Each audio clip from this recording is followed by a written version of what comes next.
Olga, you are younger than me. I keep seeing a word. Yaoi?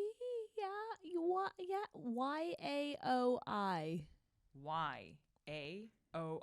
I have to assume young adult, like the Girl, Y. I have no idea what Really? that means. I keep seeing it. I'm also hearing words like mpreg, like AO3. Are you with me? Hello? What the fuck are you talking about? mpreg is a fanfic where you can get the man pregnant, and there's Yes. apparently a lot of Shane Hollander getting pregnant by Ilya in the fanfic. Well, world. he already has that like turd in the twink chamber thing. Do you know what I mean? I don't know what it You means. don't know turd in the twink chamber? Okay, let's start because I'm already lost. I have to Google so many things later.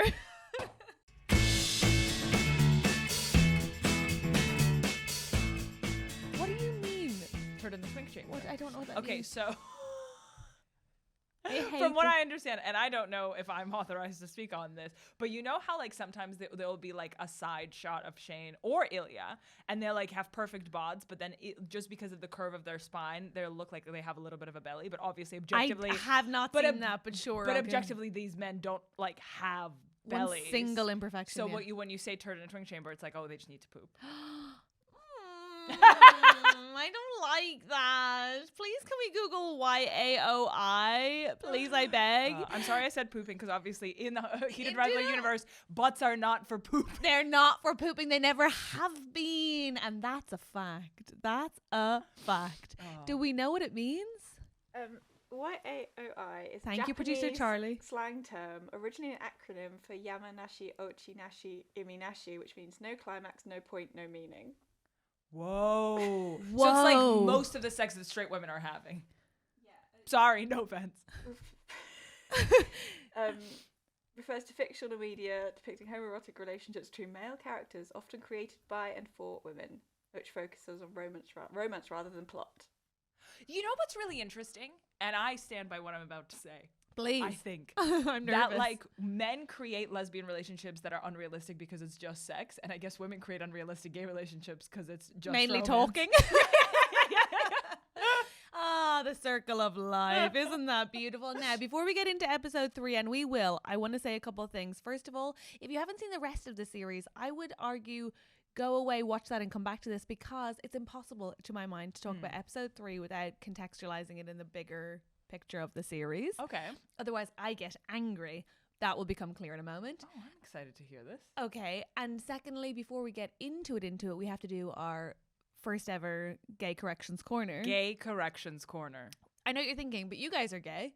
Surely you don't need to stand corrected. Not the right flavor. Not the right kind. Not the right kind. Our gorgeous social media guy, Reese, made a very good point after the last recording. So a gay man is working on this show. Oh Thank my God, don't worry. Okay. Not on mic, obviously. Jesus. But he's allowed in the room. And he made a very interesting, insightful point that we will now be citing as our own. Which is that so when I was furious about the sort of lack of credibility around a straight man being like, sidebar guys. I believe this was your WTF moment of the episode. My WTF moment was when they were having ice cream in the snow. Still don't really understand. Is when their straight ally was like, and also how brave of that guy to be out and doing figure skating in Russia. And I was if like, you know what I mean. yeah. And I was like, I don't buy it. Reese is like, don't you think he knows that his teammate Scott is gay and is just trying to help him out of the closet? Which is so sweet and makes the whole thing so much sweeter. But it hadn't even occurred to me because obviously our Canadian equivalent is Hayden, who's just like, do, where's Shane gone? Like, he just never picks up on anything. So I'm just like, how could that? But I guess this American friend could be more attentive. Because then he's in the third episode and he's really nice in the third episode. Do you remember where he Yes, you're right. backs Scott? So he might just be a great guy. Whoa. The real and MVP. that gorgeous? Oh, What's his man. name? Is he JJ? Question mark. Write in. Write in. Please write in. As if I'm paying attention to those guys' names. Are you But fucking I've kidding watched me? it 4 times. I should know their names. But it won't go in with me and men. It just simply won't. All right. Let's talk about episode 3, Olga. I'm going to say one last thing about episode 2. Is that okay? Of course. Something I stumbled upon, I discovered after episode 2. And I think as sad of an episode as it was, this is my silver lining. And you were the recipient of this. After any interaction you have with anybody, you could just text them, we didn't even kiss. You did send that to me and I was devastated. You're right. Job interview? We didn't even kiss. Hang with your parent? No.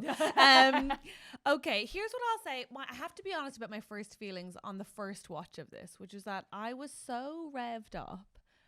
Episode 1, episode 2, I'm binging. I am so hot and horny. Yeah. It's so exciting. And then I realize it's a side quest. And if I'm totally honest, my first reaction is fury. Oh, you were annoyed, aren't you? I was livid. I was like, who the fuck are these people? Why are we watching them? I don't know them. I don't care about them. I don't want to learn new people. I was like, take me back to my boys. Yeah. How did you feel? Well, I think this is because we have kind of opposing views on this, because I was truly sold on Shane and Ilya only on the latter half. I'm very, very sorry, of the season. So in the first two, we left me on we didn't even kiss. I was like, Ilya's an asshole. Shane's crying in the elevator, and then I watched this episode and I think, oh, it's nice that they're actually nice to each other. This is exactly what Ellen's reaction was. She was like, oh, these boys are so sweet and communicative, and I was like, shut up, take me back to my horn dogs without any words, please. Yeah, okay, interesting. And so this time they are back in the ice cream shop. Last time we get a pull-in focus on Shane and we see what's happening with him. This time the camera's like, oh, you think I'm going over here? Yep. And we're like, wait a minute. Thank you so much for commenting on the camera work. Yes, it's very good. It's very smart. And we go to 4 months ago. And hey, people online have already been mean about Scott Hunter's run. We don't need to point out how similar to Phoebe's it is. That's all been done for us. But I haven't even noticed that, because his shirt is sprayed on. I'm just looking at that. Oh, yeah, like, I know. I was really shocked that people had reactions too. But how tight it is. No, people are. I know, it's so nice. He's like wearing like a condom. It's hot. He really is. Safe running. He is in such a tight shirt that I was also surprised that so many people picked up on it. But yes, people have been mean about sweet Francois' run. But he seems lovely. I think he seems like a nice guy. I just think leave him alone. But there we are. I just wanted to recognize it because there's a lot of it online. Interesting. Do you want a fun fact? Yeah. Catherine, do you want a fun fact? Always. I don't want to spoil it, but at the end of episode 5, there's quite a devastating scene that has... We have to talk about it. Sorry. No, come on. I do want to spoil it. We have to talk about it. Yeah. But while the scene is happening, a really, really, really meaningful song plays. I'll Believe in Anything by Wolf Parade. And everybody goes crazy for it. And they're like, oh my God, what a gorgeous, gorgeous song. Well... the reason it hits you so hard is because the very first time you hear it is as he's running in episode 3. Oh my gosh, they're good, aren't they? So when you in episode 5 you hear it, it sounds like familiar and it sounds so meaningful because it has already been seeded to you. And also, as we'll get into, there's a lyric reference in the dialogue. Oh my God, okay. My big issue, honestly, and I'm sorry to talk about sports again already this early, is that he is listening to a sports podcast or a commentary on Into the Crease. What does that mean? Crease. What does that mean? I don't know, but I love it. I'm sure there's something about Crease must be like a snow thing, right? It must be an ice thing. Or is that where the reporters sit on the side of an ice rink? Maybe or is it something? Crease? Or is it like the goal? I thought it was called Man in the Crease. But what does that mean? Man in the Crease. It probably is Man in the Crease. I wonder what it means.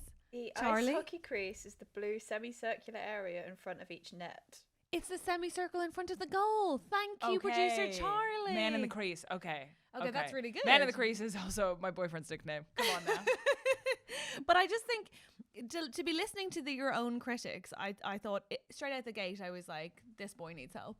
Okay. Like, surely that's you not don't right. read what Bruce Dessau writes about you. Funnily enough, if Steve Bennett had a podcast, I wouldn't be listening.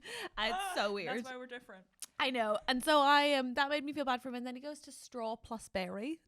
I thought it was clever. It literally says straw plus berry equals clever in my notes. And my favorite character setup for anyone in this show is Kip asleep because he's working too hard with the biggest art history book that has ever been seen on anyone's lap. So we know he's normal and has an interest. Yeah. And by the way, straight out the gate, I'm like, this guy, why if you have that many jobs, if you're a grad student, if you apparently like spend most of your evenings drinking in a gay bar, and you live with your dad, you have no... How do you look like Captain America? Where's he getting the bod? I thought he's meant to be the normal guy and he's ripped to shit. That's a really good point. I'm just like, I'm sorry. We need answers. That's not all just from making smoothies. That's so true. Yeah, that was my first. I was like, are the standards for gay men so high that even... And also, like, an art history grad does not look like that. I know, An right? art history grad is, like, skinny and covered in tats, right? But to be fair, he has just Googled art history for seemingly the first time, so maybe that's what it is. And the book just says art history, so he's applying to a program for a field he's just learning about. Yeah, it might as well have said For Dummies. I love this so much. Yeah. So then they have their Blue Moon over Brooklyn chat. And the amount of times they talk about adding a banana. Oh, It's better if you add a banana. Life's better if you add a banana. do we need to talk about the fact that his name's Kip? Kip. And it's short for Christopher? The popping of the P is, I do have notes about how It's a heavy P. Kip. It's Kip. It's really intense. But they are both obviously immediately smitten. And to that end, I think you get distracted enough that you may not have noticed, although I imagine viewers who care enough to be listening to this podcast will have, that isn't a smoothie. It's too thin. It's blue water. It's so thin. It's too thin. Where's the... It's too thin. Wasn't the fruit And you know frozen? what? Catherine Bohart hears that a lot. Too thin. No, genuinely, it made me so mad. I was like, that's not a smoothie. It's too just thin. dirty water. Listen, I don't want to shit on the props guy. I mean, I know that a lot of time will have been taken up taking off generic labels from food.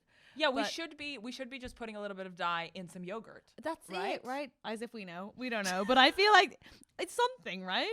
I watched a behind the scenes Home and Away when I was a kid that really sticks with me, which is that the ice cream was in fact all mashed potato. And I'm just saying, there's something there. Guys, there's something there for the props oh my God, guy. I love this. Oh, that blows my mind. every There's single something time. there. But so Kip is basically gurning. He's like so excited that this boy is here. Yes. And then a weird thing happens for my money, which is Oh my God, that I wonder what this is. they start this sort of habit of like Scott giving him loads of money or sort of treating him like I know he gives him a huge tip. It's giving sugar daddy is all I'm saying. Big time. Yeah. Big time. And I think the as we go on through this episode, I have a lot of questions about the power dynamics here. And the sort of kept man situation. Yeah. But And by kept I mean like possibly trapped man.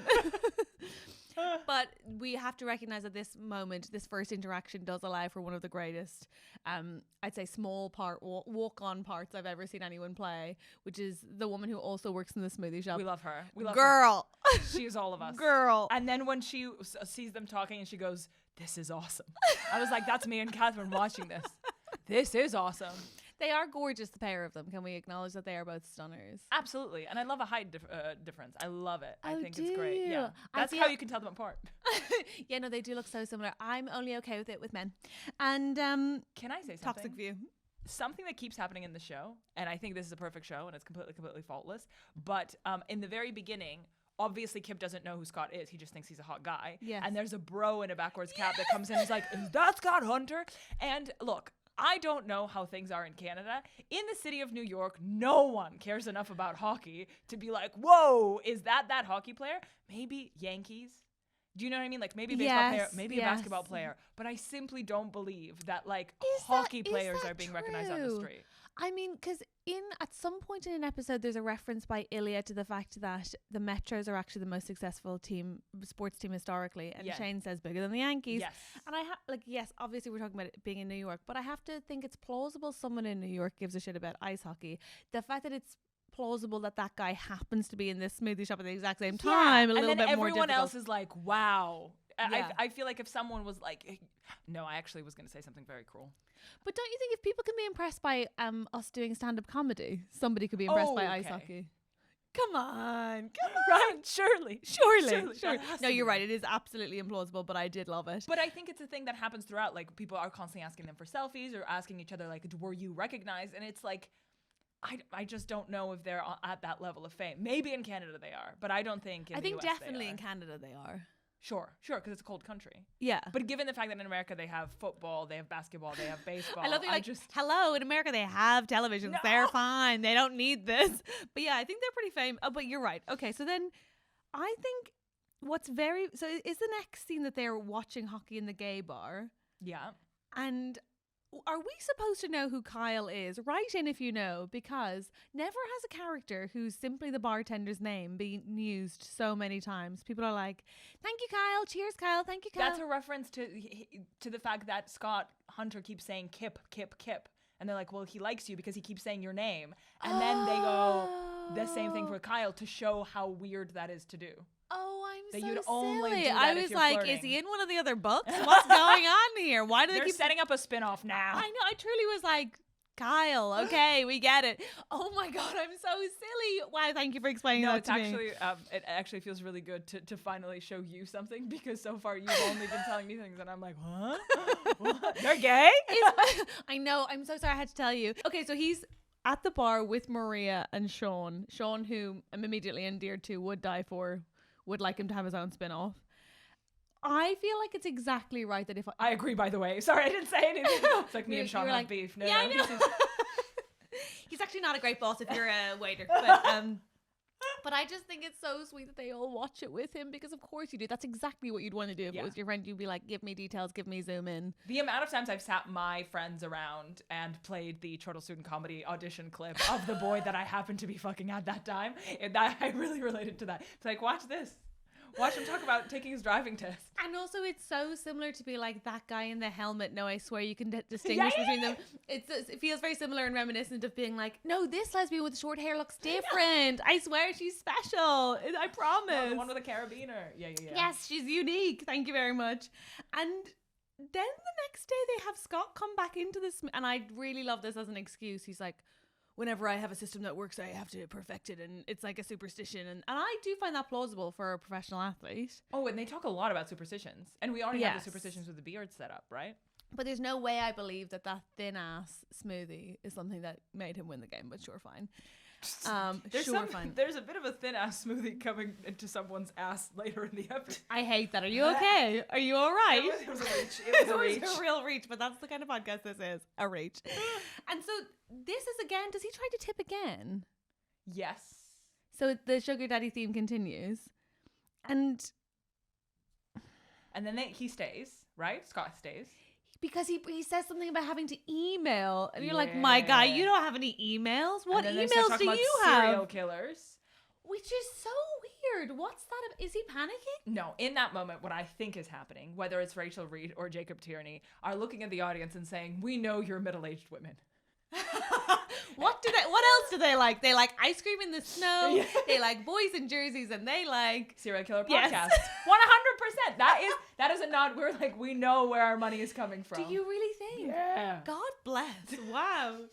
And I like being acknowledged. I was like, I too listen to My Favorite Murder. Thank you so much. That's incredible. Okay, well, at this point, it's Elena and he meet in the gay bar again, right? And she's being quite hard on him when she puts on the hockey and she's like, you're drooling, plan your shifts. Oh no, she's not being hard on him yet. She's like, who is this boy? You should plan your shifts around him. And Kip's like, huh? And then they talk about how she's going to the fundraiser.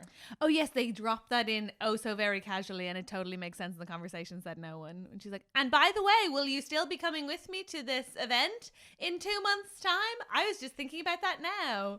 And again, how unlikely is that the boy that works at the smoothie shop has a friend who's getting invited to a fundraiser for a hockey charity? Hockey is not that big a part of people's daily life. Not in New York. It just doesn't add up. It doesn't add up.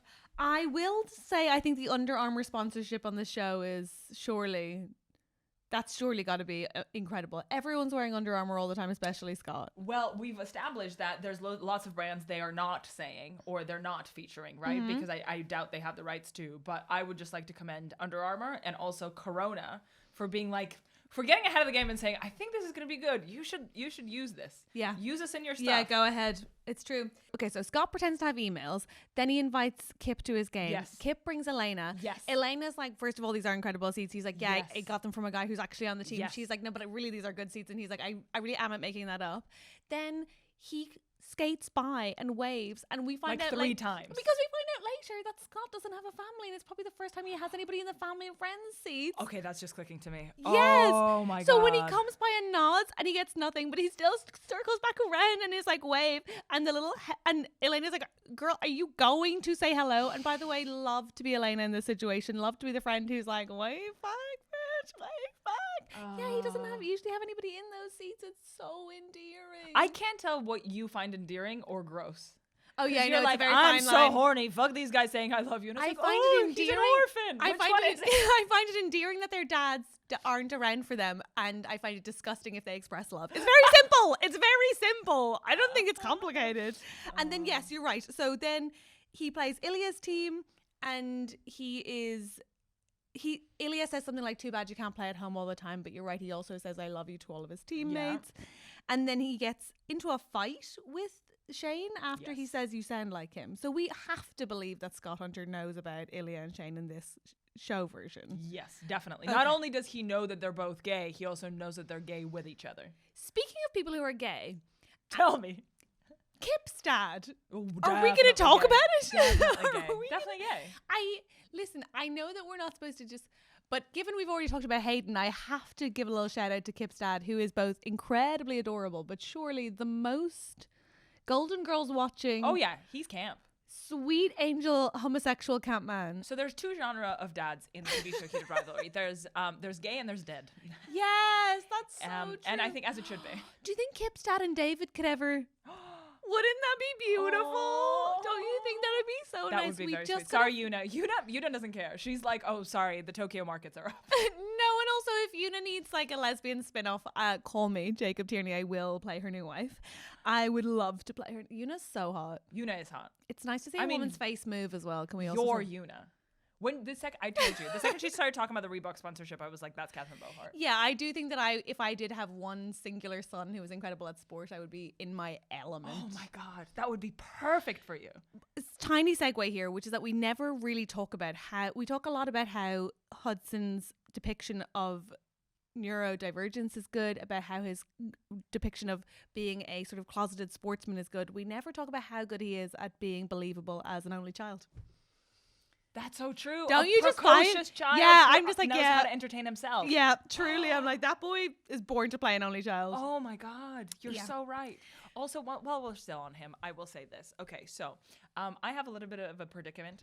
I am getting married, and hopefully, fingers crossed, Don't do it. we'll have children. Again, hopefully, fingers crossed. Who knows? And Okay. again, the famous last words, I'm whatever. desperate to how this circles back to Hudson Williams. I need Go on. you. I need you to. Okay, so my last name is Koch. My fiance's last name is McAdam. I don't want to take his name. Yeah. But also, I don't know that keeping my dad's name is the feminist sleigh that we pretend it is. And again, when it comes to having our children, we could double barrel, but I also don't know if I want to. Cock McAdam. Cock McAdam is Behave a lot. yourself. It's a lot. Okay, and so a lot of people are like smashing their last names, like McCock. And again, I don't think. I don't think so. I really don't think so. So I'm like, okay, it's not going to be. So we can maybe like do a completely third one, right? Like someone's maiden name. Like, do you know what I mean? Yeah. And I am advertising Hollander as an option. Hollanov, surely. Or Hollanov. Can you imagine if It I'm keeps it Cock, he's Russian. McAdam, but our children are Hollanov? Your perfect boys are Hollanov. That's the only way I'm going to get behind you having children. Holonovs, little baby Holonovs. Yeah. I think, why are you saying like... It's you're the saying this to me- Daenerys of the 2020s. You're saying this to me like it's still being floated. I think decision made. It's done. It's perfect. Like, no pickup question. is a nightmare because my last name doesn't match up in any capacity to that of my children. And also because presumably every homosexual family has also taken Hollanov. So if you're picking up your kids in London, everyone's like, little Hollanovs. Oh gosh, I can't wait for Shane and Ilya to be the most common names next year.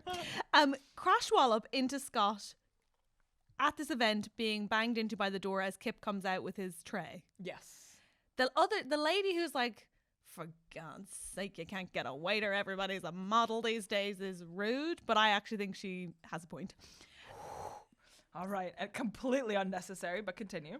We stand Sean, who's like, baby boy, you obviously need the money, but why don't we take a dry food out? And Skip? Oh, a couple names. Skip are making eyes. That's so cute. Skip are That's making cute. eyes. That's very cute. That is That's very cute. And eventually Scott's like, back to serial killers somehow, but also like, do you want to get Mexican food after this? Yeah. And we know it's on. We know it's on. Scott, who can't go for a smoothie without being recognized, stands at the back door of this event waiting for Kip for an age, and no one seems to notice him. And then presumably is okay to go to a crowded Mexican restaurant with him. Inexplicable. Doesn't but make any sense. That's fine. We love the show except episode 3. And he's like, shall we order in? Which I again assume means it's on. First of all, my favorite thing about Kip is we see the first like proper recognition of one of these properties being stunning. This is a boy who lives with his dad who's like, holy heck, you got so much nice stuff. I believe it's actually a hotel room that they are renting. Like in real life. It's like the presidential suite of some hotel. The way I was ready to be like, no, it's Scott's apartment. Thank you, Olga. No, I don't think Check so. your notes. No, I Check your don't think notes. so. That's actually Scott's apartment. Thank you. Thank you very much. And to be fair, this is my turning point in the episode where I go, okay, I can ship this. Because before that, I'm still like, I wonder what Ilya's doing though. The moment I changed my mind on this episode is that Scott takes off his top and he's like, shall we do the tour now? And Kip goes, or I choose or. Yeah. And I'm like, it's gorgeous. I'm in. Yeah. Fine. Adorable. And then you're back out when Scott says you're so beautiful. Yes, absolutely. Yep. Immediately out. I will say I was less stressed by them having sex in the sense that it didn't They've seem to be both either done their it before? first time. Yes. And Kip going to leave, I also loved. I was like, that's normal behavior, middle of the night stuff. Yeah. You're grabbing your things. You're like, this man has a But job. you're making enough noise for them to stop you. Yeah. Okay, that part's you. I gotta go. Oh, did I wake you? I love when he No, says you're like, the one saying stay. I'm the one being like, should I leave? should I go? And he obviously says then stay, please. Again, same thing in the morning when he's like, oh my God, did this hugely loud machine wake you in the morning while I was making you a shake? How do their bodies look like this? That's my genuine. At this point, they're both topless. They're both in the kitchen. Literally, all caps cum gutters. All caps cum gutters. Cum gutters on show.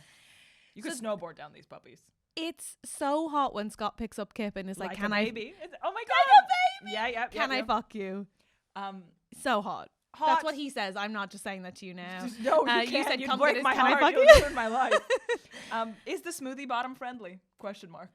Oh, Something to think about. Something to think about, and something I'd love to know the answer to. Write in. Maybe that's why it's so thin? Question mark. Write in.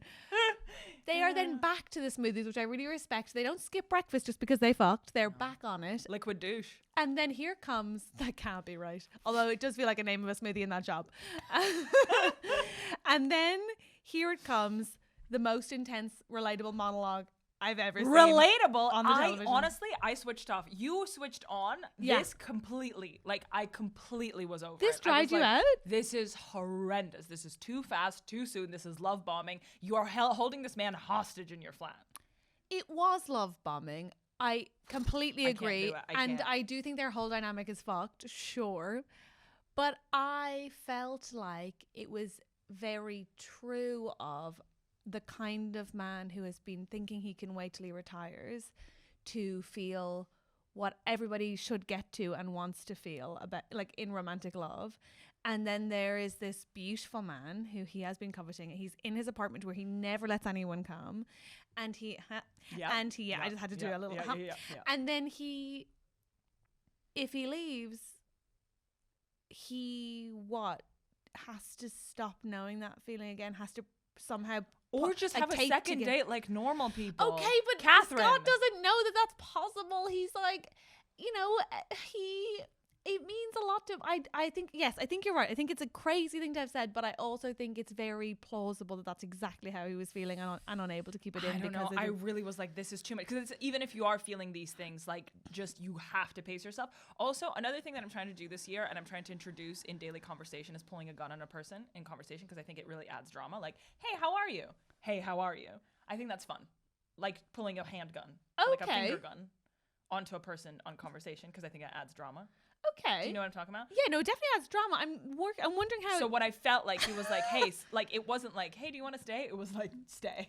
Like, that was the energy of Okay. it. That it's like, we're in our house. Sorry. we're in my house. Yeah. I'm going to be very intense. I've never felt this way before. And I want you here when I leave, and I want you here when I arrive. I just think that's so much. No, it was too much. It's way too much. You don't have to agree with me. No, objectively you're right, but I also have huge empathy and space in my heart for the gay men doing memes on the internet of Scott Hunter giving this monologue and then picture of them with their bags being like, ready to go, I'll move in. I'm like, I do get it. That's the problem, isn't it? It's like the distinction between creepy and incredibly romantic is just whether or not I find the man attractive. 100%. But also, I think it's like, we all want to be extremely wanted, but we want to be wanted for what we are, and they simply have had sex one time. Do you know what I mean? Yeah. If they knew each other for years and then he's like, this is what I want, then I'd believe it. And I got swept up in the monologue, but then I did eventually come to this view because the next thing I wrote down is he trapped there? He's lying to his dad and getting into hockey. These both seem mad. Yeah. Yeah. So, but I felt better when he shows up at the gay bar and Sean makes jokes about him being Cinderella. Yes. Because I felt like, okay, he's allowed out, but he's still lying to his friends. He's allowed out. He's allowed out. I know it's not good, is it? Now that you say it, I actually, is Kip okay? Because someone checked on Kip. What I will say about Scott's monologue, and I think it's very important, is that he sets up the terms very clearly. He says, if you stay here, if we do this, I will not come out. So I think it's kind of, I don't know. I just in the monologue, first of all, I thought it was way too intense, but I also will give credit where credit is due. Scott set up the terms so clearly. And so I have my qualms about Kip pressuring him to come out later, 2 months, which I think is so quick. After the one thing Scott said at the very beginning was, I cannot come out. Oh, wow. We're going to disagree again. Because Ooh, I that's don't think that interesting. you can be like, he basically has a gun to his head, all of this emotional manipulation, will you stay? And then be surprised that Kip agrees to something he doesn't understand the consequences of, or thinks he's capable of a level of commitment that he couldn't possibly know. Okay, interesting. Having had sex one time. Right. I think, also, I don't really necessarily think it's just Kip pressuring him to come out. I do feel like Elena's doing a lot of the heavy lifting. Yeah. And that I don't think Kip expects to lose his shine in the way that he does, but we see him do that over the episode in a way that... Yeah, because he's a kept man. Yeah, well... Because he's in a bird cage. No, he really is. And I feel like... Sorry, just before we move on to all of that, I have to draw attention to the fact that at some point Kip is like, chicken pasta salad in the fridge, no feta. Then it turns out he's made it. Yeah, why would there be feta? Why would there be feta? That's just I didn't put feta in. What do you mean no feta? Yeah. Sorry, There's also no jelly beans in it. What? Yeah, I was sorry. Why did that bother me so No, I much? hear I you. was like, huh? I think it was meant to show us that he knows him, but it's like, Is feta a default ingredient in pasta salad? what are you talking about? I just was like, there's no point for this. Sorry, and that's what I took from episode 3. No feta. Yeah, made a lasagna, no ice cream. My favorite bit happens next, which is that they go to buy art, and Scott dresses like it's a cocaine deal, and he behaves like a librarian, shushing Kip every time he says bedroom, as if people will know from context that means they fucked. And to be fair, I was like, okay, this is a little bit unreasonable to leave, but actually I think Scott reacts how I do when anyone asks me if I'm browsing or shopping. It's you'll find out when I get to the till, thank you. Why is this woman in my business? So I do understand that. I think what is nice about Scott when they get back is that he never acts like it's okay that he can't get it together for Kip, that he can't behave normally in that situation. The fact that he's the one who says it's not okay, that I can't be out, basically, it does make me, at least, he's not going how dare you put me in that position. He's going, I should have been able to behave better, which is good. And what did you think of the gift? I'll bet you fucking loved the gift. I hated the gift. Did you? Again, it's the same thing of you can't say I've never felt this way before about a person you had sex with once because it's not about them. And you can't pretend a pair of socks with bananas on them is a personal, insightful gift. Yes. You can't say that's thoughtful.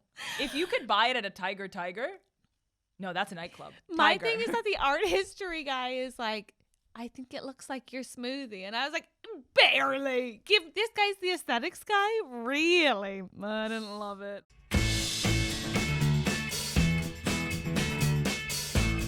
But this time Kip says, can I fuck you? And I was like, verse kings. Yeah. What is wrong with us? I wrote that down so many times. Verse. But what I would really enjoy is a sort of, and this is maybe for season 2, a bird's eye view on the little one, fucking the tall one. I think that could be fun. You can't call him the little one. Well, he is. And then, imagine him being the big spoon. That's so silly. That's so funny. I guess I am the big spoon to my taller girlfriend, so I never really thought of it as... I guess it is quite silly. With that height difference, I want to see it. Yeah, you're right. There's an inch between us, whereas they are that is quite a big difference. Yeah. Oh, little Polly Pocket Kip. Kip is so into hockey now. It's hilarious. And we get to the point where Elena's like, you can't keep lying to me. Say it out loud. Like, we both know what's happening here. You're in love with him. Have you at least told your dad? And when Kip says, I've never been happier, but his whole body and face says, I'm so sad. This is where I was like, you know what? I actually don't think Kip understood what he was agreeing to. And that is fair. That's fair. And what it costs, because it's like, it's not like they're both not out. Kip is an out person. And he's being forced back into the closet. Yeah. Essentially. Yeah. That is unfair. And he has an honesty with his dad that has facilitated a kind of like beautiful friendship between them. They're not just dad and son, they're like actually evidently friends and good roommates, and all of that is lost to this sort of, I guess, very tall, very gorgeous man. But still, I didn't like it. And I felt like, you're being cruel, Scott. But you didn't feel this way. You felt like he said out his terms. It is what it is. I think he was being cruel. Obviously, I felt for Kip. That being said, I do think you can't pressure someone to come out of the closet. They are all on their own timeline. And I think that Scott was very clear about it up top. That being said, I think, again, you don't really know what it's going to feel like until you do it. Yeah. So maybe Kip thought he could do it and then he couldn't. Yeah. But you can't fault Scott for like leading him on or under false pretenses. No, it was all laid out really clear, which is I'm kidnapping you. Yeah. Sorry, kidnapping. Kidnapping. You've been kidnapped. My favorite little text messages or something in the closet for you. Of course, that's where you put the gift, Scott. I honestly think when he opened the wardrobe and the light was on his face, I was like, this is a horror movie. This is a still from a horror movie. For my man. Also, sorry, but if you're rewatching, just note that shirt is not new because it's creased. And that's my sorry, I had an issue. And also, like, okay, so you live at his house, you live on his terms, he's dressing you now. Absolutely not. Yeah, do not love. So they go to this fundraiser and Kip has to lie to his dad on the phone again, and Elena's coming in hot. When they act like they've never met each other before, he goes, Kip. Oh, it was like Kip, right? Oh, that was the worst thing I've ever seen. I felt sick. It was horrible. Kip, right?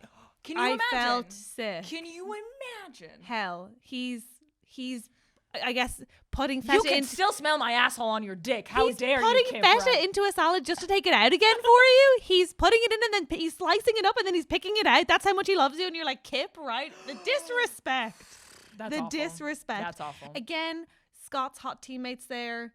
He's being nice about his parents. It's very sweet. Yeah, again, and because he's so nice about the parents, I tend to think that Reese was correct. Reese's theory is correct. Interesting. Elena then insists on dancing with Scott. I want to dance. She says, I want to dance. I want to dance. Also, when Scott says, you both look beautiful, I'm awkward as hell. You just said Kip, right? No. Yeah, intentions with my Kip is also cringe. Can I say that when she asks what are your intentions with my Kip? I was a bit like, Elena, come on, let's be better. Let's do better. We can do this.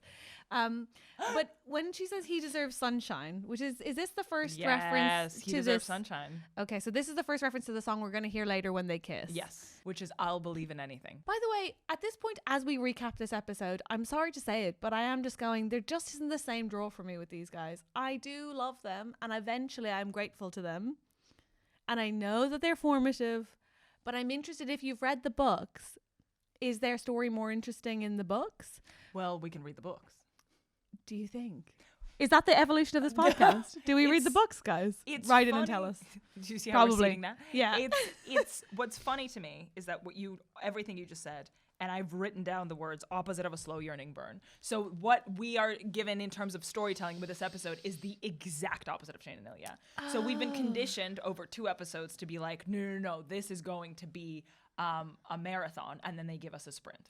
Oh, so wow. It's hard to believe the intimacy and the connection in an episode where the whole story happens in one episode when we go for episodes and episodes with Ilya and Shane. Over 10 years. Yeah. Oh, how wise. I think that's what's happening. Look at that. You're dead right. I don't believe their love because it's like, well, there's not enough groundwork. I need an episode of them just hating each other. Yeah, I mean, exactly. That's exactly. Why aren't they pushing on each other's wounds? I don't understand. Press into the bruise, Kip. But no, he's just like, I just want you to be happy. And then it's Kip's birthday and he's having this little thing at the Kingfisher. And he says you could come as a friend or as a customer. By the way, imagine, hey, how do you know Kip? Oh, I'm a customer of his at the smoothie shop. I was like, at the butt store. I was like, my guy, give me a break. But Scott can't even do that. And when he's like, I could maybe do it in a few years, I really like that. To my mind, I think this is where I don't buy into an idea of Kip pressuring him to come out, because actually I think what Kip does is go, I'll walk away. He never is like, there's no like ultimatum, there's no real overt pressure. It is actually just like, well, okay, then I can't do this. It's not, then you have to do this. So I like that. And when he says, I miss my dad, oofed. Yeah. Oofed. And he leaves and he goes home, and I'm so glad he does. And then he cries into his gay daddy's arms, and it's so nice. You give me such whiplash with what you find endearing and I gross. told you I love them to love their dads, but I don't like them to be nice to each other. I can't be clearer. I can't be clearer. And then they cut back, don't they, to that speech that Scott was giving that at the fundraiser that we didn't see in the moment. And we learned that he's an orphan. And then Ilya becomes an orphan. Spoiler alert. Yeah. Lots of orphans on the show, come to think of it. Yeah, if you are not willing to be a supportive gay dad, you have to die. Then you gotta go. You gotta go. Well, this guy never got a chance, him and his wife. He was 12. He probably wasn't out. Yeah, fair. And I think it's very, to me, it's a very good depiction of why he doesn't just feel like he couldn't be out because of the criticism he'd get as a sports person, but rather he has this sort of affiliation to Saint Thomas, so like a religious affiliated hockey sponsoring entity. Yeah, and the Catholic Church loves hockey. We know this. We know this. I mean, I'd buy it. I just think that him kind of making it clear that he never had a family, and that he specifically thinks of hockey as the place that he was accepted, and that why it would be so terrifying to other yourself in the context that is your home or is your sense of self would be so bad. So it makes me understand him a bit more. He then does do this entirely bananas thing where he goes and stands outside the bar, we're supposed to believe, and sort of looks in through the window. Again, creep. That's creep behavior. That's creep behavior. Also, in this version, Kip, who has just heard of art history, gets a full ride to grad school, and that's fine. Yeah. That's normal and fine. We're all just going to believe They need beefcakes in art history. Someone's got to fucking lift the statues. I guess, do they need models? Do they do still life? I don't know. Yeah. They're like, all right. I think, but then we go back to the Sochi Olympics. So we're back where we started, and he's still wearing the socks, which we're meant to take as a sign that he's still in love rather than like disgusting. Hasn't washed them either. That was my feeling, genuinely. Yeah. Oh, no. That would be romance. His banana socks. Then that makes sense to me. That makes sense. I will say this episode, by the end, I was glad it was over.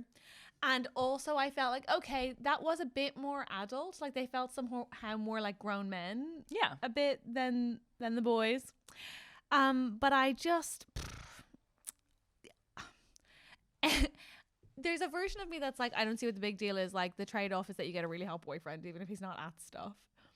But I do ultimately think you see Kip's like dim over the episode very, very effectively. And so I do understand why he stepped out of the situation. Okay. Before we get into the analysis, I just have a couple of notes that I want to say about the episode. How dare I, please? No. You're totally fine.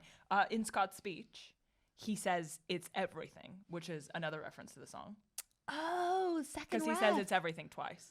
I think that's the case. I think that's a reference. It feels like a reference. I told you before, me. I don't hear music, but okay, I do. I believe you. I think it's an Easter egg. If it's not, I have gone full paranoid tinfoil hat. It's fine. We're all absolutely there. It's fine. And then, I don't know why this meant so much to me. And also, again, I'm seeing a visual reference that's not really there at all, but I just need to get it out there.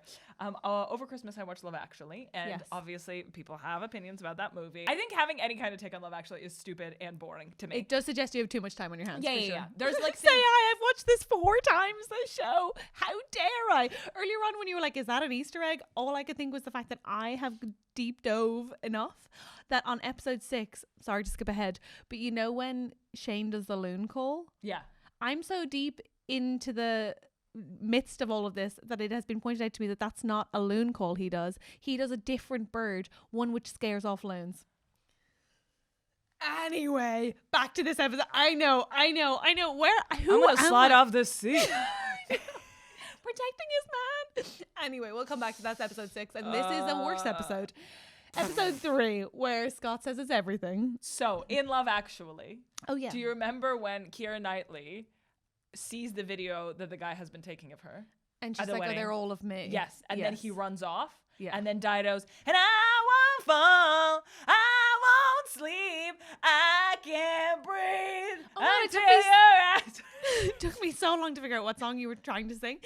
Yes, go on. And he's like running around and he goes, oh, and then he like goes on the South Bank. Sure, if you say so. I just feel like that sequence looks a lot like Kip walking around the city after leaving Scott.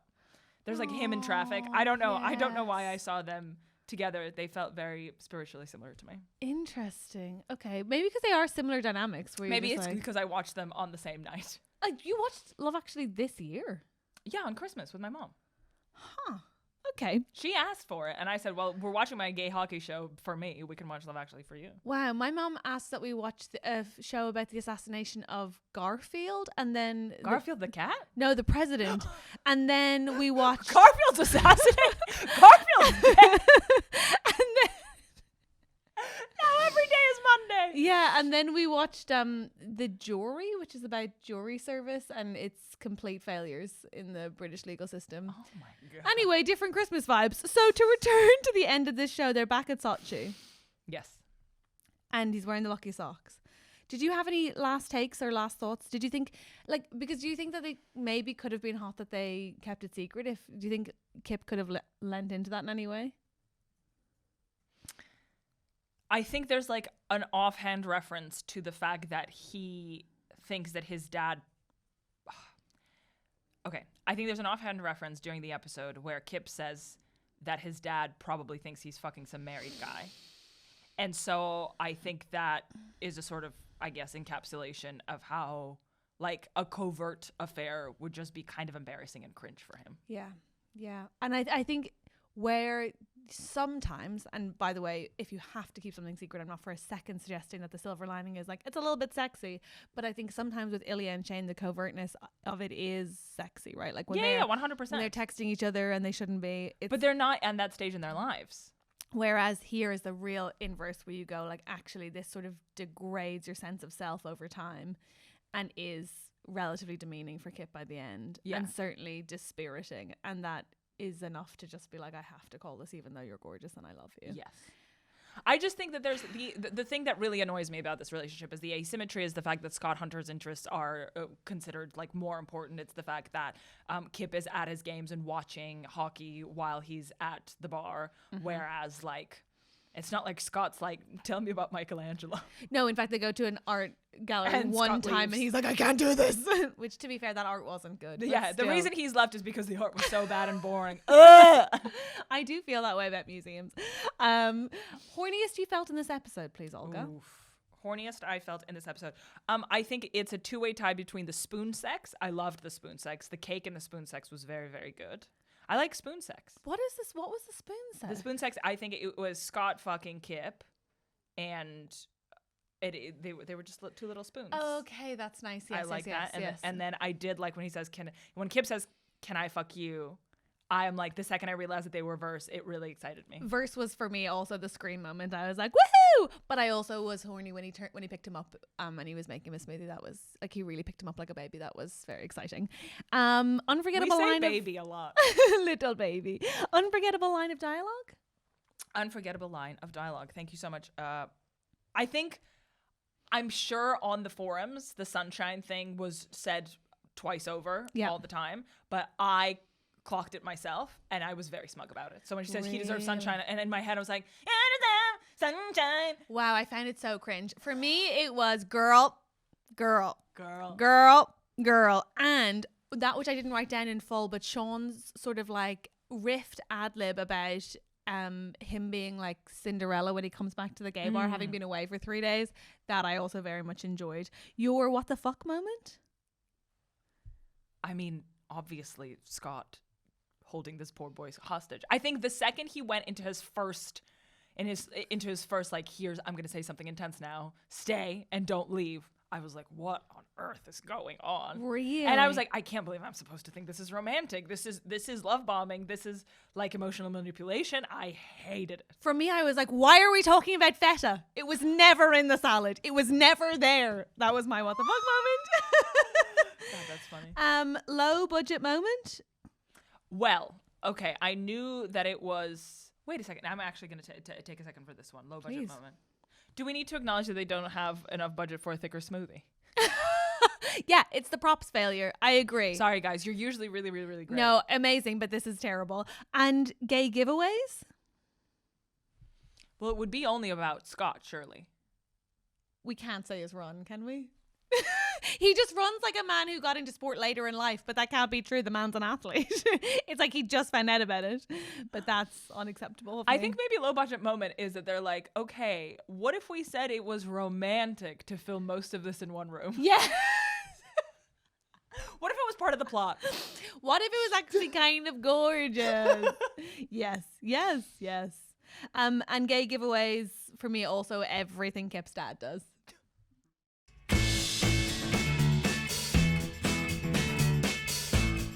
Olga, dun, dun, la, da, da, very exciting news. Our first email from a listener. Woo! Can you believe it? Can Can you believe it? I feel like man in the crease. We have listeners. They're writing in. They may well be Scott Hunter. You never know. I'm imagining this being listened to by Scott Hunter on his little gay run. 100%. It better be. In fact, if we don't play the lesbian commentators for the hockey games in the next series, I'll be livid. I'll be livid. Oh my God. Don't you think Una should hire us? Okay, dream role next episode. I don't know if it's in the book. I doubt it is. Una hires 2 incredibly intense PR women to deal with the gay fallout, or the plan for the strategy for coming out. It's us. God. Something to think about, Jacob Tierney. I would something to think about. absolutely Then love that. Una falls for one of them. It's me. Oh yay, fine. I can write this. Shall I write it? I'll write it. Is that fan fiction? Is how this starts? Yes. Okay, great. I'll write it. Don't worry about it. Okay, I think we should genuinely start a crisis PR firm that specializes in coming out. I hate to think that's still necessary. I want to make some money. So. But okay, let's go. It's called Gay Panic. It's called Gay Panic. No, Okay. but it's not like crisis PR in terms of like, oh my God, there's going to be really bad fallout. It's like, how can we monetize on this the most? And it's like Yes. you, as for example, a YouTuber, can't just do a coming out video. It has to be sponsored by someone. I It's like you can't, love because it's like we're that. gonna get eyeballs on it, so we might just put some stuff in the background. Do you know what I mean? I'm Yeah. partnering with Durex to tell you I'm gay. Why was mine first like a wardrobe company? Yeah. Hello. Yes. Olga, Yes. are you ready for our first engagement with the audience? I'm very, very excited. He says of the show, I'd say it's finally not a doomed representation that the queer community absolutely deserve. I've seen a few people comment to say it's not hugely realistic, but in all fairness, so what? When was Friends realistic? Such a solid point. They got both apartments across the way from each other. Give me a break. And one of them didn't have a wall. Please. 2 of them. It's a comedy drama where a certain level of coincidence and MacGuffins are going to be... What are MacGuffins? Oh, Like a plot device of yeah. like Plot device. Thank you, producer Charlie. Very This is cool. I'm learning so much on Very this cool. podcast. Very It's cool. so fascinating. Wow. Are going to be needed, but shouldn't detract from the story and show too much. And I don't think they've gone too far as of yet. I completely agree with that, utterly and totally. And also, so then that idea of like not being doomed, the fact that it's not a kill your gays situation, the fact that I spent so much on my first watch being like one of them's gonna die, but then they didn't. It was so exciting. He says, I love the girlfriends. Oh my God, what a gorgeous take from a man. I love the girlfriends' roles. They were great and everything the characters need. I just wish there were more straight characters apart from Kip's dad. Okay. Whoa! First of all, no one's wishing there were more straight characters. But also, Kip's who now? Kip's what now?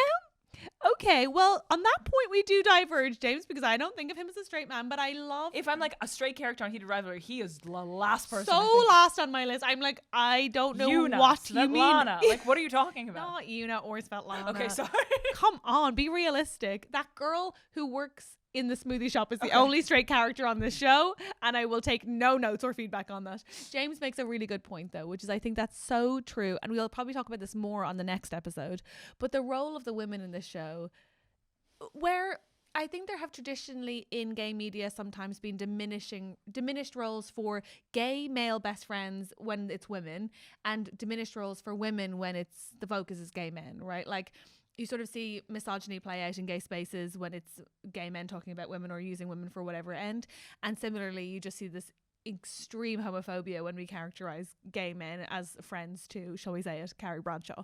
Whereas I feel like here it's just so... Curly on curly crime just now. Yes, I know. But it's so effective, and they are... Like, Elena is just such a good support to him. She wants only the best for him, and she also doesn't make it like us against Scott. She's like, dude, you also deserve joy and sunshine and happiness and space. And we've seen already that Svetlana is an amazing friend to Ilya. I do think we're going to talk about Rose in the next episode. Shall we just say that we agree with James and that there's going to be more on that next time? Absolutely, 100%. I mean, the next episode is literally called Rose, so we're going to deep dive. We're going to deep dive. Did Scott know about Shane and Ilya before he met Kip? I'm not entirely sure where in the timeline. No, yes, we know he does. this. He does. Yes. He does. Because when he's like, do you want to have a shot with us old fucks at that award ceremony in episode 2? And he says, Yes. where's your boy? And Shane's like, oh, I never even sucked him off. And you're like, oh my God. Like, I didn't ask. I think Scott knew at that point, but if he didn't know, you just told him. And the reason I think he knew is because they talked about 1221 right beside him, and it's like, my guy. Yeah, you said, sorry, would you like to come to my hotel room and fillet me in Yeah. front of Scott? I will say that this is a very interesting twist in the question, because obviously Scott being gay made Ilya feel more comfortable. Yeah. Did the inverse work is the question. Like, did Scott feel more comfortable knowing that there are other gay men in the NHL as well? Do you know what I mean? Or did he feel more duty to come out because those men were younger than him? Exactly. Oh, That's a really, really good point, because we never think point. of Ilya and Shane influencing Scott the way that Scott influenced Ilya and Shane. We get a question, why am I a lesbian and so obsessed? Thank you for asking. Well, first of all, I have seen so much of this online as well. Everyone's just like, Connor's story is a lesbian. We love that beautiful lesbian. So don't feel like you don't belong here. But also, I mean, in lots of ways, I feel like the queering of the fucking is what we all find so hot. And we want to fuck like them as much as we want to love like them. So it makes sense that lesbians are into it. Also, it's a 10-year story where they don't tell each other they love each other till the end. Lesbians have never seen that. We're allowed to just be interested in the novelty of it all. What do you mean 10 years? What do you mean? We couldn't go 10 days. You can simply enjoy it because it's so unusual. And you're not alone. Truly, like I said, Ellen's football team are all obsessed. Yeah. And the asses.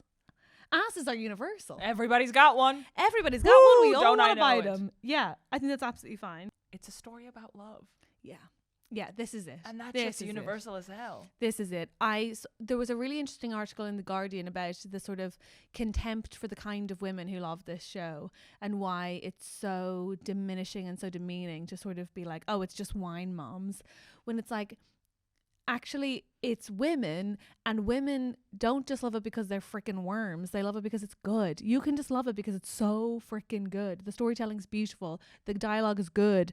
And the camera work. Also, I don't want to spoil anything, but like, if you're queer of any variety and you see these guys come out in the ways that they do to the receptions that they do, it's just some wholesome healing stuff. Yeah. And I don't want to put my woke cap on, but you should seek Did out. you take yours off? I would never take mine off. That's so weird. Cancelled. My woke merkin. And you should seek out stories about people who are not like you. Yes. You can't just consume media that directly caters to your experience.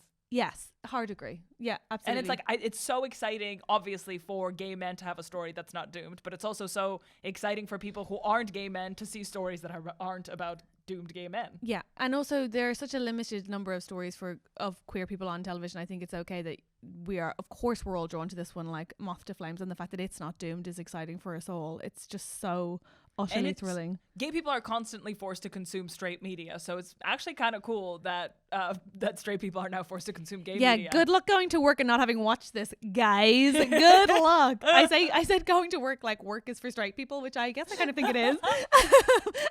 I am like, my full-time job is being gay. This show, That's not a lie. I agree. This show could have been about another sport entirely and not much would have changed. I do agree with that. It is such a nominal nod to hockey that I love that. They know who the audience is. Yes and no. Go on. Yes and no. I think hockey's kind of the perfect sport for it because oh my God, because there isn't really media about it before. We've seen football movies, we've seen tennis movies, so it's like it's cool for this to be like a new sport. That's interesting. I also wonder if it's that there's so many clothes involved in hockey that it's even more exciting when they take them all off. Yes. It's like it's really so layered. And I'm going to throw this out there. Please. A rare sport, I guess, apart from tennis, in which Russians are at a world level.